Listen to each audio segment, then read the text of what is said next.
to work, one whole day to play. Come on, everybody, wear your roller skates today. It's Saturday, Saturday, Saturday, it's Saturday, Saturday, it's Saturday, Saturday, it's Saturday, yeah. Good afternoon.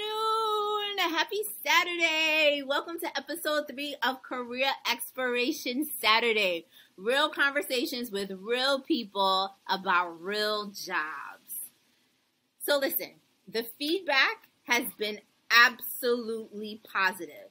And this is giving me the fuel to keep going, right? To keep doing this. You know, this really is a culmination of my life's work, like the work that I've done in the last 20 years and putting Ebony Tyler's spin on it and stamping it and doing it for us, okay? Shout out to Debbie and Eric. Thank you so much for your donations this week.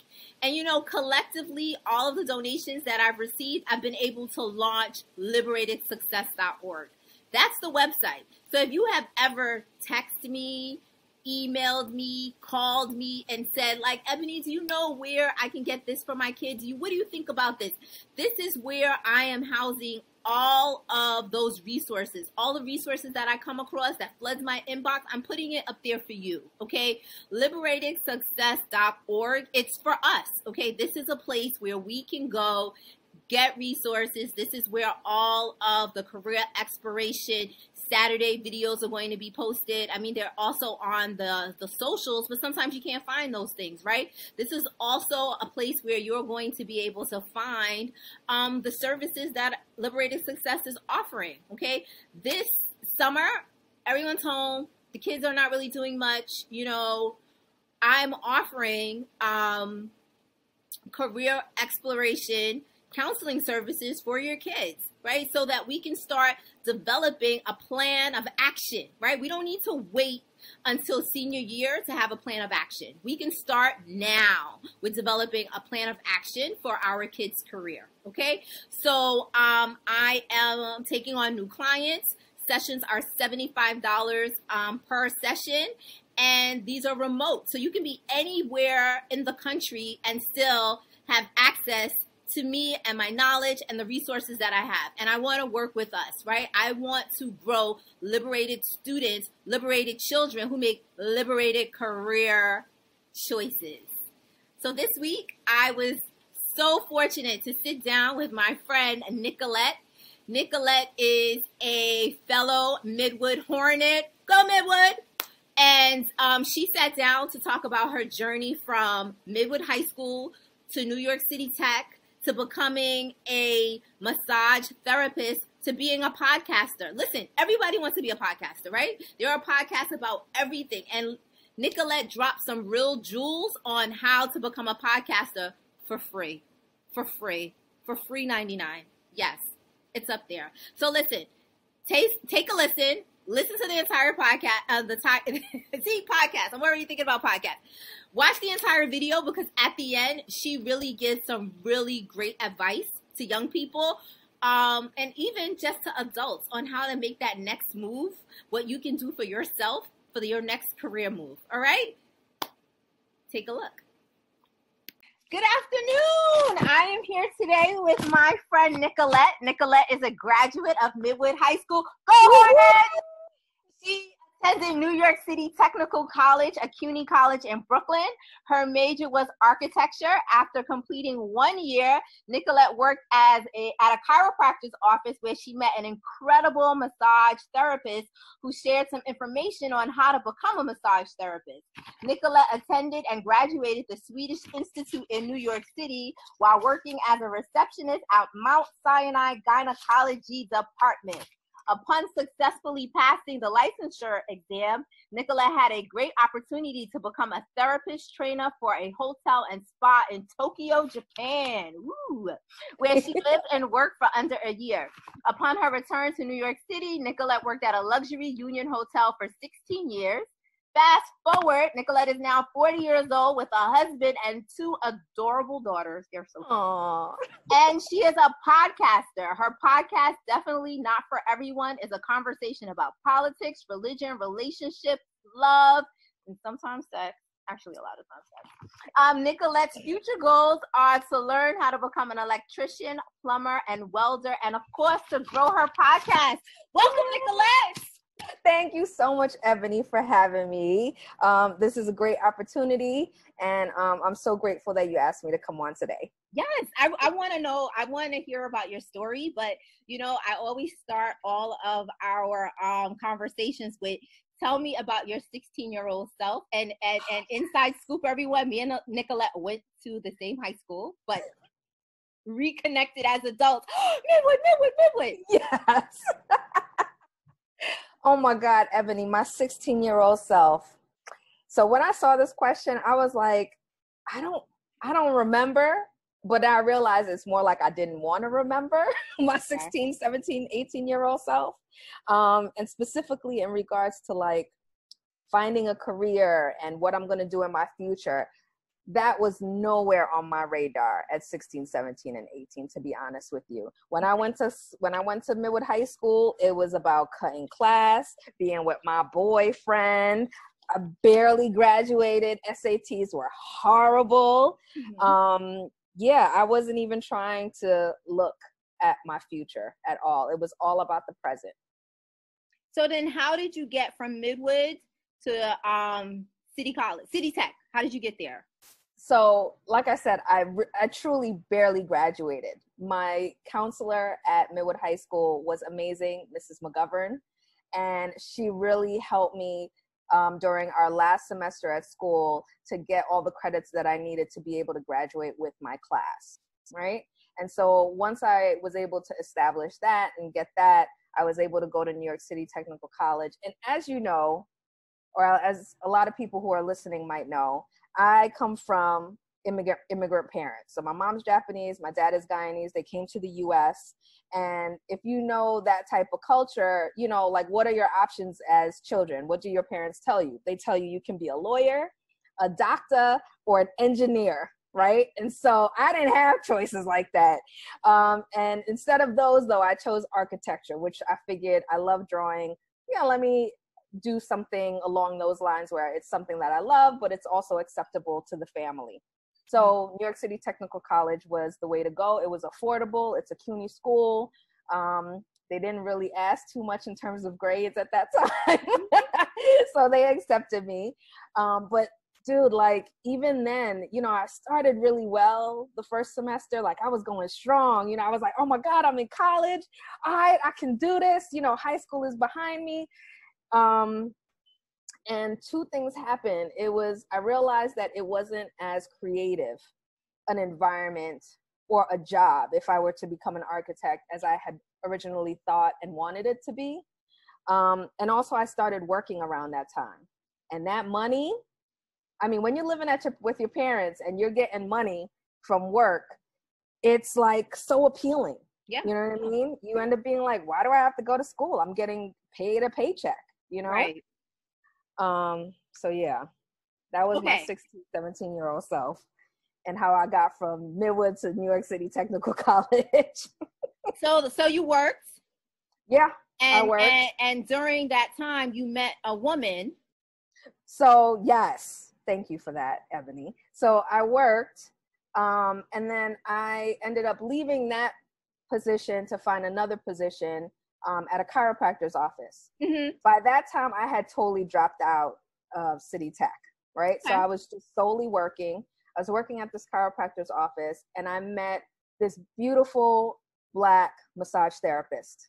And she just changed my life because I had never thought that I could actually make a living being a massage therapist.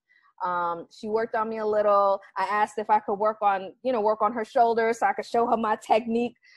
She was so kind because I know my technique was SHIT. I don't know if I'm allowed to curse on this. But anyway, as it should be, right? Because I'm a beginner, right? Right. Just to kind of backtrack, the reason why massage therapy was something that interested me or piqued my interest was because it's something that I had always done from when I was little. You know, my mom came to this country. She started working as a waitress at a Japanese restaurant. And she would pick me up from school. I would go there so she could finish her shift. And during lunchtime or dinner or whatever, I'm over there massaging everybody's back and shoulders, you know, so it was kind of ingrained in me. Mom would come home from work. The first thing she would do is, baby, you know, rub my shoulders for me. And I loved it. I loved the feeling of making someone feel good. And is that because her work was physical? It was yes. Being work, a waitress was very physical. Okay. Yeah, you were also, you know, for her as a being in the restaurant business, it was about also providing more than a service, but an experience. So I feel like that added a little bit more pressure to how, you know, she had to work in her environment. Okay. Yeah. So I met this woman and she was amazing and she set me on that path. So would you say that she was like a mentor to you, or she kind of just like opened your eyes to a field that maybe you didn't necessarily see yourself in? Yes. She was not a mentor. I didn't know her long enough to allow that relationship to progress into that place.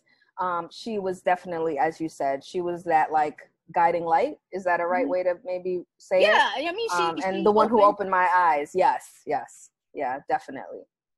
Yeah. So you've been a massage therapist for 16 years?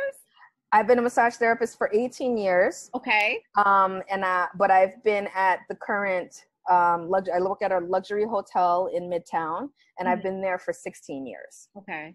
So tell us like what's like a typical day as a massage therapist? What does it look like? So usually I am very blessed in the place that I do work at. There are many other spas that are very different in the way that they structure their shifts. So my particular shift at my hotel is a 6-hour shift. You get a half an hour break. Usually what happens is I come in to work, I put my uniform on. I'm provided a uniform at my job. Go upstairs and I go to the computer, check to see what room I'm in, check to see what my schedule is, how many clients I have for that day, what kind of therapies I'm going to be giving them. Go to my room, set it up, make sure everything is clean and nice, disinfect, all of that good stuff, prepare for my guests. And then I begin my day maybe like a half an hour to 45 minutes after that. And it's really straight through. It ranges from 50-minute massages, 80-minute massages, 2 hours, not massages, but 2-hour treatments, right. as long as 3-hour treatments. Wow. And within those treatments, it's like, you do a massage, you do a body scrub, you might do a body wrap, you might do a little simple facial cleanse. Yeah, and I love it. I really, really love what I do, truly. So I'm assuming that there is a level of technical training that one needs to go to for this. Yes. Can you tell us a little bit about your training? You went to the Swedish Institute. Yes, I did go to the Swedish Institute, and it was rigorous because it is a trade school. They really try to condense everything, which is something that people should know too, is that you need to be prepared for the level of work that they require from you. But if you want it, it's easy. You can do it. You know what I mean? And I did that working 40 hours a week. So if I could do it, y'all could do it. And I hated school, so and still to this day, y'all. But anyway, yeah, and it was really difficult. I mean, you had to learn bio, you had to learn physiology, anatomy, you had to learn basically how all the body systems work. You had to learn, of course, about muscles, but you had to learn all the deeper things. You know, you had to learn about pathologies. So along with all these technical things that you had to learn, you also had to do practical work, which was, you know, the teacher, massage therapist, they would teach you certain moves to do and how to work that. But you also had to learn another modality called shiatsu, which is a Japanese modality of pressure points. So you had to learn the theory behind that and, you know, and all the movements and stuff like that. So it's a really intensive course, but it's worth it in the amount of time that you have to do it. And at the end, you get an associate's degree, which I think is great. Which was my next question. How long? It was, for me, it ended up being 18, was it 18 months? It ended up being a year and a half for my degree.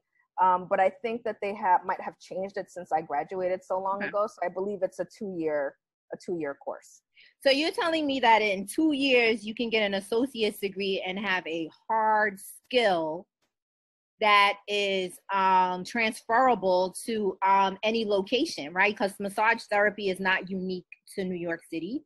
Definitely not. You can do it anywhere. I mean, I went to Japan and got to do it. You know what I mean? Like, I was interested in going abroad to work. I thought it was just really cool, you know? Yeah. And I sent out some emails, and I was able to hook up with one of the Swedish institutes. They were also kind of like what you do, where they help students after they graduate to kind of try to figure out where they want to go and what they want to do. She had one person that she was like, maybe they could help you, but I don't know. On a whim, I was like, let me email them. I emailed them. They wrote me back. They were like, hey, yes, we got a position for you in Japan if you want it. It's a therapist trainer position. And, you know, we worked out all the logistics, the contract, all that stuff. And I was out there for less than a year, but. And how old were you at that point? Ebony, that's a good question. I think I might have been, I was like 23 or 24. That's pretty awesome. That's a pretty awesome experience. Yeah, I think it was about, that much. Yeah. So 23, associate's degree, hard skill from New York to Japan. I mean, that sounds to me like an amazing resume booster. I mean, I never thought of it that way, but yeah, I would think so. I mean, if I looked at that, I'd be like, oh, wow, okay. So yeah, definitely. I mean, because I sometimes feel that, you know, career development is all about getting the skills, but then also how do I package myself to get to my next step? Right. Yeah, very true. But honestly, I'll be honest with you. And for real, that wasn't even a part of my thought process. I think I was still in the mode of thinking of the here and now. I wasn't thinking about the future and how it was going to look. Do you know what I mean? All I knew is that I wanted to go abroad, and this is what I was going to do. And I did it, but not with the intention of making my resume look good. Does that make sense?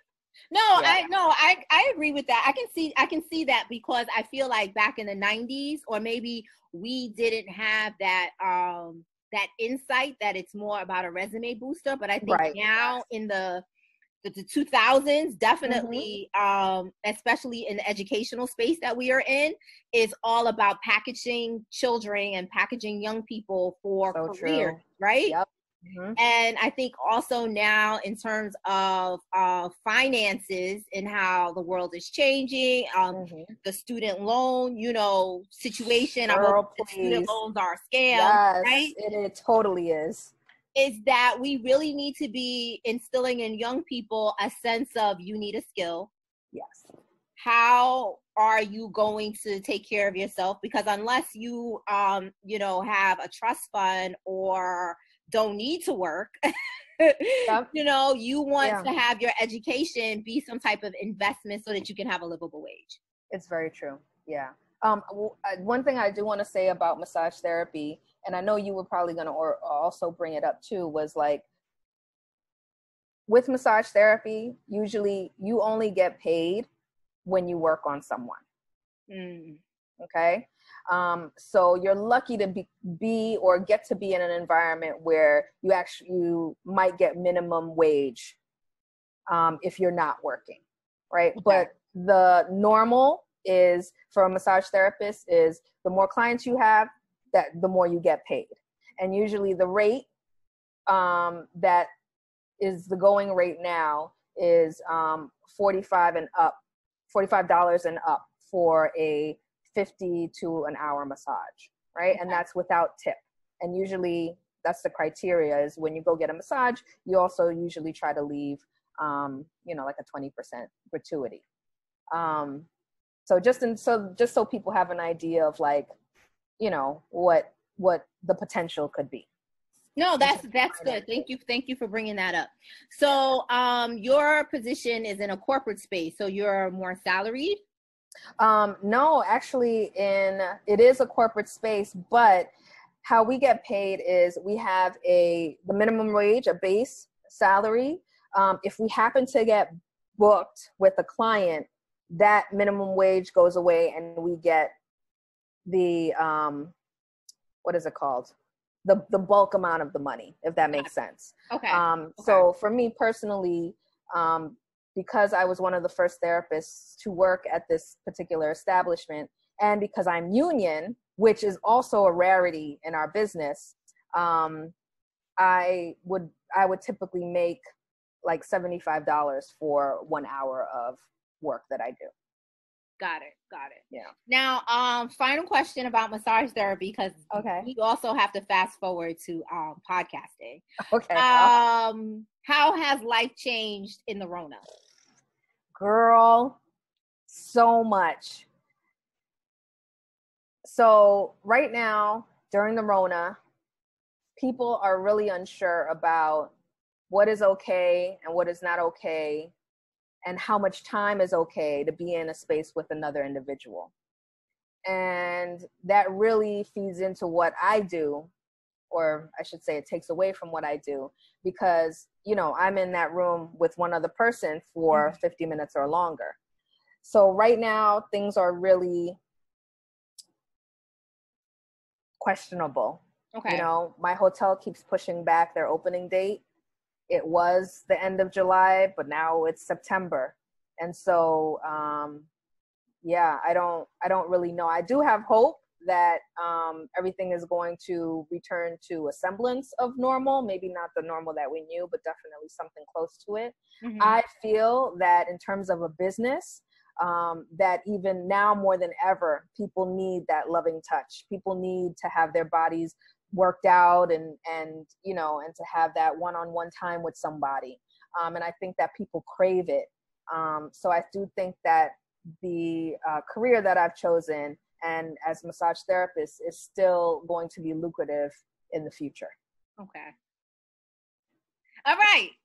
A podcast. So how did you become a podcaster? Because everyone wants a podcast, right? I mean, look at us on Zoom. It's easy to do. It's so easy to do. Anyone can do it. And like we were talking about earlier, Ebony, everybody, there's a space for everybody. Mm-hmm. You know, there's a piece of the pie. There's so much of it.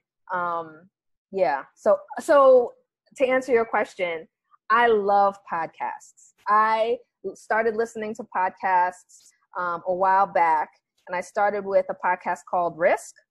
And it's a storytelling podcast. And I just fell in love because I was like, oh my God, there are people out there that think and feel the way that I do, you know? And it's hard to get that just from your everyday, right? Mm-hmm. And people are only willing to talk about so much about their life and about their feelings and about the things that they're going through. But listening to a podcast, people kind of bare their souls, and it's beautiful. And I was so inspired by the stories that I was hearing and the podcasts that I was listening to, that I was like, well, maybe I can do one, because I would love for people to listen to something that I'm doing and feel the same way, you know? And so I decided that by my 40th birthday, mind you now, I had only decided to be a podcaster like 6 months before my 40th birthday. But I decided that by that time that I was going to start a podcast, my first episode was going to be up. And that's what I did. Yeah. And it was? And it was. Okay. So you set a goal. I set a goal and I went for it. Yeah. But you know, I was going to say too, is that like, it's easy to do that when you have, when all the things align, and even when they don't align, as long as you have supportive people in your life, right? You know, people that got your back, that are like rooting for you, even if it's just that one person, it really makes a difference. So, okay. So you decided that this was something that you were going to do, and you did it. But Yes. was it like very hard to get into? Did you have to buy a lot of fancy equipment? No, my husband would tell you how disappointed he is in me because I did not do all of my research, and And your husband is your co-host, right? He is. Okay. That's a more recent thing that has happened. Okay. But yes, he has become my co-host. And I learned as I went along, and it was easy to do that just because, I was already stable, right? I already had a job. That was a great job. My home situation was also stable. My mom is living with me now. And so you have that extra hand to help you. And so I was able to really go past family and go past responsibilities to do something that I had a passion for. Does that make sense? No. Yeah, that makes sense. I mean, Okay. when your home life is stable and your income is stable, then you can kind of focus on things that bring you more joy. Yeah. And I hadn't done that in a really long time. So it was nice. So now I see that your podcast is available on Apple, iTunes, and that you're also available on the Google. Yes, I'm available on everything. All of the platforms, Stitcher, Castbox, Anchor. Yeah, I'm a Radio Public, Overcast. I'm available on all of them. How do you do that? Like, is it so there's an app called Anchor, and there's other apps too that you can link into if you're interested in it. But I chose Anchor because Anchor is the one who does all the work for you. So like you don't even have to write into Apple and be like, hey guys, I got a podcast I want to put up. Anchor does that for you. So it's really easy and simple. All you have to do is get your microphone if you want to. And if not, then just start recording and just putting content out. Now, do you have to pay Anchor a lot of money? You don't have to pay Anchor anything. Wait. So are you telling me all you gotta literally do is press record and contact Anchor, and Anchor will put up your podcast and all these other platforms? Yes. Wow. Yes. So, I mean, it sounds to me that what you're saying is that a lot of things you really just gotta just do it. You just gotta do it. Yeah. Try not to, let your inhibitions or your fears get the best of you, and just do it. And it's something I tell my kids is like, it doesn't have to be forever. Like you're not locked down to anything. You know what I mean? Every human being has a choice of what they want to do and what they don't want to do. And you have every right to say yes or no. And if you're going to say yes, do it, and do it hard. And there's podcasts about everything. Please, there's podcasts about ghost hunting. Okay? Like there's podcasts about everything. And I have to tell you, and I think I already told you this before, is like I was concerned about continuing my podcast because there were so many voices out there that I felt said the things I wanted to say better than I did. And I was like, why even have my podcast if these people are doing it so much better and are really reaching the people that need to hear, this message. And I spoke to a couple of people, you included, and you guys inspired me to just continue on because, like you said, every opinion and every thought and every feeling is legitimate, and is important and should be heard. And so, yeah, I'm going to keep striving and try to grow this thing. I mean, look, it doesn't have to be in a pretty box. Right. And I think that it's super brave that you put yourself out there and you did it. Thank you. Because there's a lot of people out there who hem and haw and they think about it and should I? And then next thing you know, 5-10 years have gone by and someone else did it. You're like, damn, I had that idea. Yeah, I could have done that. Right. Yeah. I didn't want to be that. I love it. Thank you. I love it. Listen, people. I mean, I always say at the end, like, is there anything that you want to plug? But you know what? I am going to plug the Definitely Not for Everyone's podcast. Okay. It really is like a conversation, listening in with your friends. I love it. Oh, thank you, Ebony. It's a really dope podcast. I really, really appreciate that. I love doing it. Folks, you need to subscribe. Okay, so now, is there anything else that you want to plug? You want to shout out anything? Go for it. For the kids that might be listening, a book that I wanted to plug was The Four Agreements. That, I mean, I know you were talking about mentors and stuff like that. Yeah, but books were actually the ones that really got me to a place where I was starting to feel confident about myself and started to feel like I wanted to know who I was a little bit more. And because if you know who you are, you can do and go anywhere, you know? So that's my plug. The Four Agreements. An amazing book. Agreements. I read that book. It's really good. And, you know, I had a job once that I did not like. And I had the Four Agreements up right next to my desk to kind of keep me going. Yeah. And to give me that motivation that I needed. That is awesome. Yeah, thank you. So thank you, Nicolette. You're welcome. Thank you. Really a conversation. Oh, I think so too. I hope everybody enjoys it. Yeah. As much as I did. Oh, advice? Can I give some advice? Absolutely. Okay. Yes, please. Final word. Give us some advice. Be humble, have patience, watch and learn, and go above and beyond while still preserving your spirit. Thank you so much, Nicolette. Thank you so much, Ebony.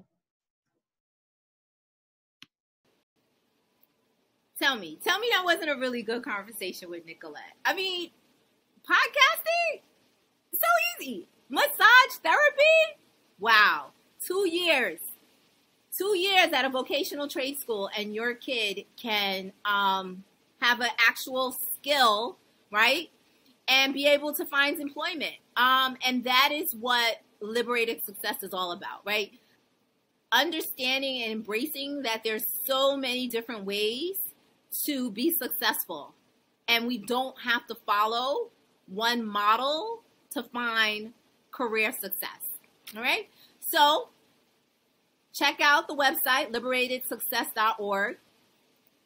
Contact me for a consultation for online career exploration sessions. Let's do this. You know, it's going to take the village, and I'm a part of your village. You're a part of my village.